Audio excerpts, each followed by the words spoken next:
We're in a series we started just a week ago that I'm calling The Habits of Happiness. And we're looking verse by verse through the book of Philippians, which is the most positive, the most joyful, the happiest book in the Bible. Now, one of the common mistakes that we all make is we fall into the trap of what I call when and then thinking. When and then thinking. In other words, when such and such happens, then I'll be happy. And you have done this all your life, and so have I. We fall into this when and then thinking. When I get into college, when I get married, when I have a baby, when I get a job, when my kids are born, when my kids leave the house, when and then thinking, then I'll be happy. Last week, I shared with you 5 laws of happiness, and one of them is that happiness is a choice. You're as happy as you choose to be. If you're unhappy, you can't blame anybody for your unhappiness, because happiness is a choice. You don't go looking for happiness, you create it. It is something you create. And happiness, by the way, is not a goal. We talked about this last week. It is the byproduct of right thinking and right acting. Now, there are 4 common barriers to happiness. I want you to just write these down at the top of your notes there. 4 common barriers. I call these the killjoys of life, because when any of these enter into your life, then they're going to rob your happiness unless you're prepared for them. The first one, of course, is pain. Pain is a killjoy. It's hard to be happy and in pain at the same time. This morning, Kay and I were moving some Christmas boxes out of the attic down to the garage, which we had just remodeled a little bit. And as she stepped down the stairs, she fell over backwards. Yeah, and really hurt herself. And for the next hour, she was in major pain. There's no way she was going to be happy while she was in pain. And I was getting ice packs and things like that. And pain is a killjoy. But there's another one, and you're familiar with this one too. I call it picky people. Picky people. People of all kinds, actually, can cause you to lose your joy. They can be irritating, they can be demanding, they can be uncooperative, they can be arrogant. People are common killjoy in life. Number 3, pressure. Pressure can cause you to lose your happiness. And you can have pressure from within yourself, or you can have it around you. It can be internal or it can be external. And then number 4, and one you're all familiar with, of course, is problems. Problems. And there are all kinds of problems. So pain, people, pressures, and problems all are what I call the killjoys. Now, in Philippians chapter 1, verses 12 down to about verse 30 or so, Paul talks about all 4 of these killjoys, and we have an example of how to be happy no matter what's going on in your life. Now, I want to remind you that Paul, when he writes this book, the happiest book, he's in prison. He's in prison in Rome. In fact, the last 4 years of Paul's life had gone like this before he wrote this happiest book in the Bible. He spent 2 years in jail in Caesarea on false charges. 2 years in jail for false charges. Then he is sent on the way to Rome, and he is shipwrecked in the Mediterranean Ocean on the way to Rome, and he ends up on a desert island in the Mediterranean, and he's stranded there for a while with some people, and while he's there are some snakes, poisonous snakes on that island. He actually gets bit by a snake while he's there. Then he's imprisoned again for another 2 years in Rome with a guard chained to him 24 hours a day. So he has no privacy at all. He's in prison in Rome with a Praetorian guard, because he was such an important prisoner, chained to him 24 hours a day. He has no privacy. Now, Paul has every reason to be bitter. He has every reason to be unhappy. He has every reason to be depressed and have a pity party. Instead, he writes this book on happiness and on joy. Now, let me read you today's text. It's Philippians 1:12 to 30. It starts like this. I want you to know, dear brothers and sisters, Paul's writing, that everything that has happened to me has helped me to spread the good news. For everyone here, including all the soldiers in the palace guard, know that I am in chains because of Christ. And I have gained confidence. And because of my imprisonment, many of the Christians here have gained confidence and become more bold in telling others about Christ. Now, some are sharing Christ out of jealousy and rivalry. He's talking about the people who are outside.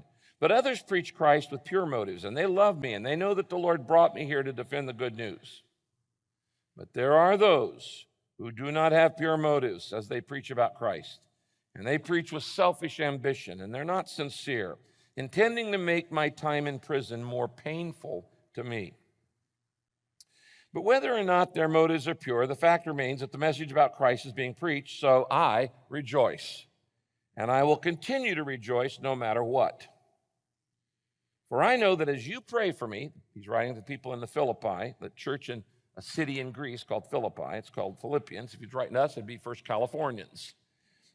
For I know, he says, that you are praying for me, and as the Spirit of Jesus helps me, this will all turn out for my deliverance. And I live in eager expectation and hope. And then he says, I want my life to always honor Christ, whether I live or I die. For to me, living is for Christ, and dying is even better. If I live, it just means more fruitful service, years of service for Christ, but I'm often torn between two desires. Sometimes I want to live, and sometimes I long to go on and be with Christ in heaven. That would be far better for me. But it's better for you if I live, so that you can grow and that you can experience the joy of your faith. But whatever happens, you must live in a manner worthy of the good news about Christ. Don't be intimidated by your enemies. It will be a sign to them of their downfall that God's with you and that he will save you. For you have been given not only the privilege of trusting in Christ, but also the privilege of suffering for him. And we are in this fight together. You've seen me suffer for Christ in the past, and you know that I am still in the middle of a great struggle. Now, that's a very warm, personal note that Paul's writing. It's a very personal book. This letter he's writing to his friends in the church of Philippi that he started. And in this passage, he covers these 4 different killjoys.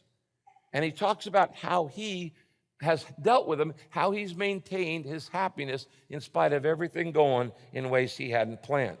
Now, the key verse in this whole passage I just read is verse 27. It's there on your outline, and it says this: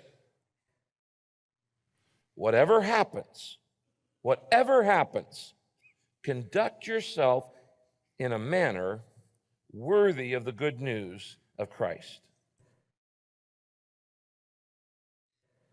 So in this passage, we learn how to be happy no matter what, even if you're in prison in Rome. And Paul models 4 habits. Let's get right into it. Number 1, I can be happy no matter what happens in my life if, number 1, I look at every problem from God's viewpoint. If I look at every problem from God's viewpoint. You see, happy people have a larger perspective. They have a bigger worldview. They see the big picture. When I don't have the big picture, when I don't see things from God's point of view, I get discouraged, I get frustrated, I get unhappy. The reason we get unhappy is because we don't see what God does. Now, the truth is, no matter what's going on in your life, the good, bad, and the ugly, God is working out a plan. And he even takes all of our mistakes and even puts those into the plan. He says, I can use that too. My sins, yes. My faults, yes. What other people do, yes. God says, I can fit it all into the plan. And Paul knew this. And so he starts out, the first verse is verse 12, and he says this: now I want you to know, dear brothers and sisters, that everything that has happened to me has helped spread the good news. Now let me explain what's going on here. Ever since Paul had become a Christian on the road to Damascus, he had dreamed one great dream, and that was this: I want to preach in Rome. Rome is the center of the universe. Rome is the capital of the empire. Rome is the most prestigious, powerful, strategic city in the world. We've picked out 12 of those strategic cities where we're planting this year and next year churches at Saddleback. But if we had been planning in those days, we would have been planning in Rome. There's no doubt about that. There was no nation more important than the Roman Empire, and there was no city more important than Rome. So Paul's dream is sharing Christ at the center of the universe. And what he wants to do is this: he wants to go to Rome, he wants to rent the Colosseum, and he wants to do a harvest crusade for 6 months. That's what Paul's thinking. I'm going to Rome to preach. God had another idea. Paul, you're going to go as a prisoner, and I'm going to make you a royal prisoner of Caesar. Now, does anybody know who was Caesar at this point? Nero. You ever heard of that guy? Yeah, Nero. About as wicked and as bad as you can get. So Paul is a prisoner of Nero. And as a royal prisoner, with a royal guard chained to him 24 hours a day, he gets to talk to all kinds of key people he would never otherwise talk to because he's an important prisoner. He's chained 24 hours a day to a palace guard for 2 years. They changed that guard every 4 hours. So I added it up. Over 2 years, he witnessed to 4,380 guards. Now my question is, who's the real prisoner here? Who has the captive audience? Paul is talking to the entire court of Caesar's palace. And God says, this is my plan. You want to go do the big city lights national crusade, but I'm going to put you in prison. And there were 2 results of it, we know for sure. Chapter 4, when we get to later on, will tell us that within 2 years, some of Nero's own family had become believers because Paul was a prisoner in Rome. Some of the royal family had become Christians because Paul was in prison. And second, Paul, it's kind of like Rick Warren. It's hard to get him to sit down, sit still, not stop moving. He's forced to sit still, and he, as a result, writes the New Testament. I wonder which had a bigger impact. Go do a harvest crusade in the Colosseum, or be forced to sit still hour after hour and write Romans, 1st, 2nd Corinthians, Galatians, Ephesians, Philippians, Colossians, and on, 1st, 2nd Timothy, and 1st, 2nd Thessalonians, and most of the New Testament. This is why Paul says, I want you to know, dear brothers and sisters, that everything that has happened to me, being in prison, has helped spread the good news. So he says, I've got my plan, but God has a bigger plan. And he says, I can be happy because I can see what God is doing through my problem.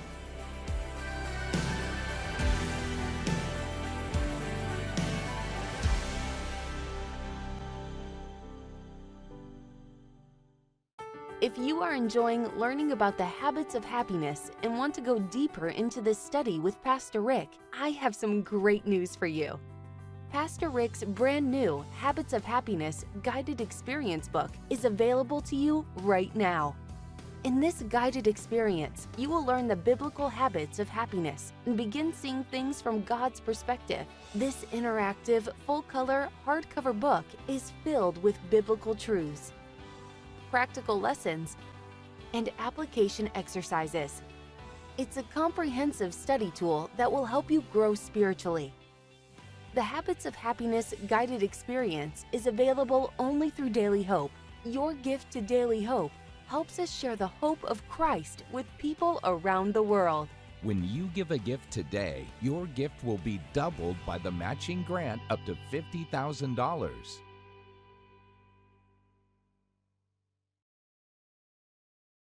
I want you to think of a problem that you're facing right now in your life. Okay? Think of a problem that you're facing in your life, and I want us to bow our heads for 30 seconds, okay? Just bow your head, and I want you to say these words in your heart.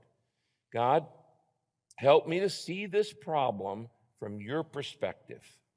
Help me to see this problem with eyes of faith. Amen. Now, anytime you have a problem and it's starting to get you down, you're starting to be unhappy, you need to do what Paul does. Learn to see it from God's point of view. What is God doing here? What's the bigger picture? What's the bigger perspective? And then you'll be able to face the problem in faith. And when you face the problem in faith, two things will happen. Write these down. First, it's a witness to unbelievers. When Christians handle big problems in faith, it is a witness to unbelievers. That's why in verse 13 he says, for everyone here, talking about the palace guard and in the royal prison, everyone here, including all the soldiers in the palace guard, knows that I'm in chains because of Christ. Well, I guess so. He'd witnessed over 4,000 times to guys chained to him. It's a witness to unbelievers. Number two, it's an encouragement to believers. Verse 14, he says this, and because of my imprisonment, many of the Christians here have gained confidence, those in Rome, and they've become more bold in telling others about Christ. It's a witness to unbelievers. It's an encouragement to believers. Have you ever thought that God might want to use the problem you're going through right now for the very same reason? You know, since Matthew died, both of these have been true in my life. It has been a witness to unbelievers. It's been an encouragement to believers. Why? Because Kay and I looked at the problem from God's perspective, not our own, and we faced it in faith. This week, the story went out in People magazine.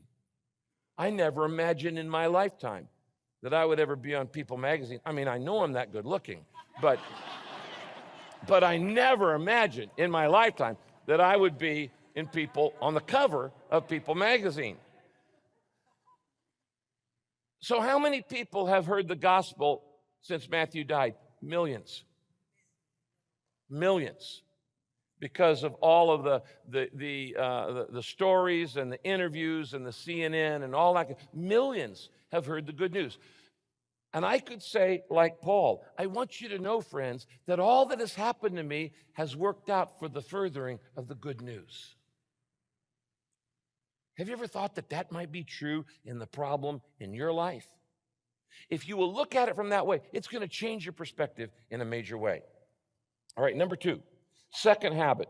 I can be habit no matter what happens if I never let others control my attitude. And this is a good example of Paul gives us right here in this passage. I can be happy no matter what happens in my life if I never let others control my attitude. I don't let them decide whether I'm going to be happy or not. Now, Paul, in this next section, he talks about 4 kinds of people. And while he's in prison, he says, now there are some people who are attacking my ministry. They slandered Paul. They judged Paul. They criticized Paul. They were gossip mongers. There were some people who supported his ministry that were friends.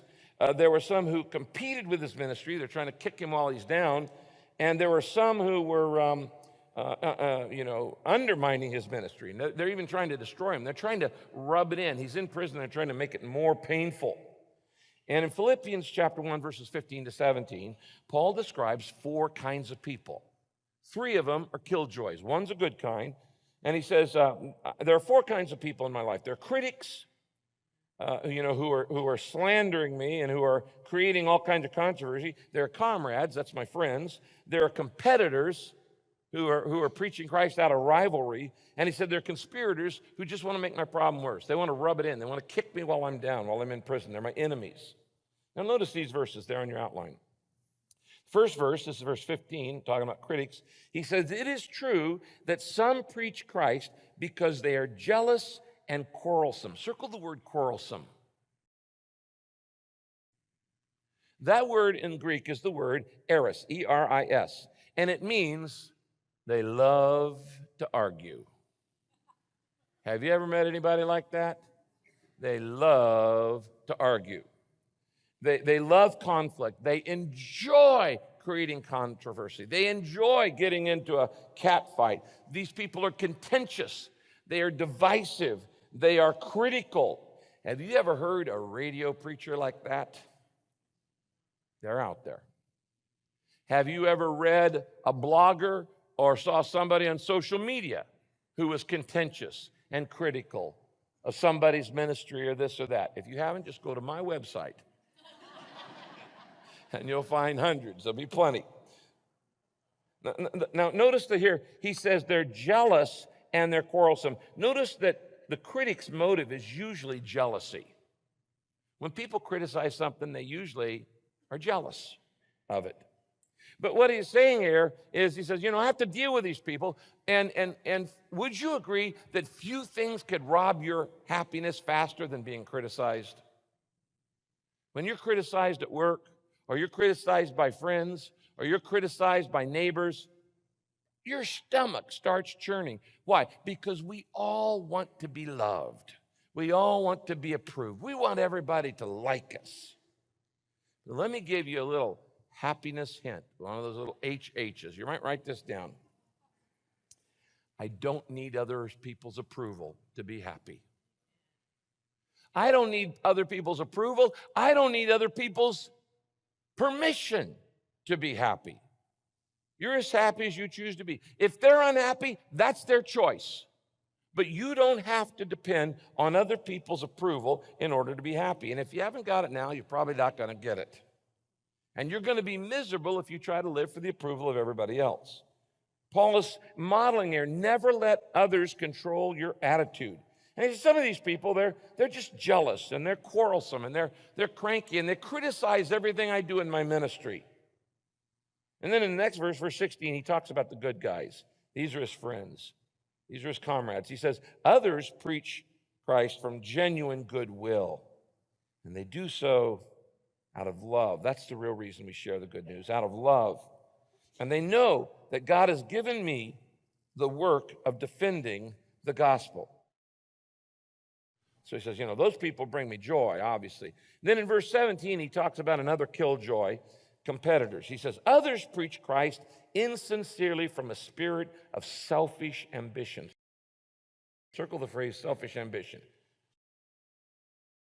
He said, I hate to say this, but they're actually people in ministry. There are people with national ministries, radio, television, and books, and who are ego-driven.